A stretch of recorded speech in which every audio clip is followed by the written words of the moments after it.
کہ آپ کے سامنے رکھوں. میں اللہ کی قسم مسلم لیگ اس دن چھوڑنا چاہ رہا تھا جس دن ماڈل ٹاؤن کے اندر ایک عورت کو جو کہہ رہی تھی میرے پیٹ میں بچہ ہے مجھے مت مارو، اور اس کے منہ کے اندر گولی ماری گئی. میں مسلم لیگ کو اس وقت چھوڑنا چاہ رہا تھا جب قادری صاحب کو پھانسی پہ چڑھایا گیا. میں کب تک دیکھتا، کب تک سوچتا، اور پھر انہوں نے میرے آقا کی شان میں گستاخی کی. عالمی کافرانہ نظام سے مل کے انہوں نے اوت کے اندر تبدیلی لے کے آئے. میں کل کو اللہ کے حضور کیا جواب دیتا؟ میں پاکستان کے ساتھ ہوں. مسلم لیگ کو اس وقت چھوڑنا چاہ رہا تھا جب قادری صاحب کو پھانسی پہ چڑھایا گیا.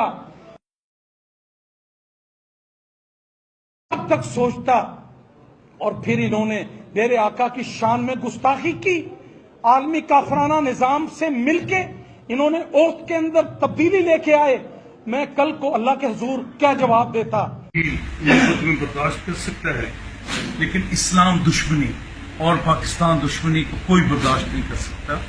میں آقا کریم کے در پر کمی ہونے کا دعوے دار ہوں، اور جب میں نے دیکھا کہ اسلام اور پاکستان دونوں سے دشمنی ہو رہی ہے اور میری قیادت اس میں ببانگ دغل. قیادت کون سا ہے؟ نواز شریف. میں I am talking about the whole family. یہ کوئی طریقہ نہیں اس میں ببانگ دغل. قیادت کون سا ہے؟ نواز شریف. میں I am talking about the whole family. یہ کوئی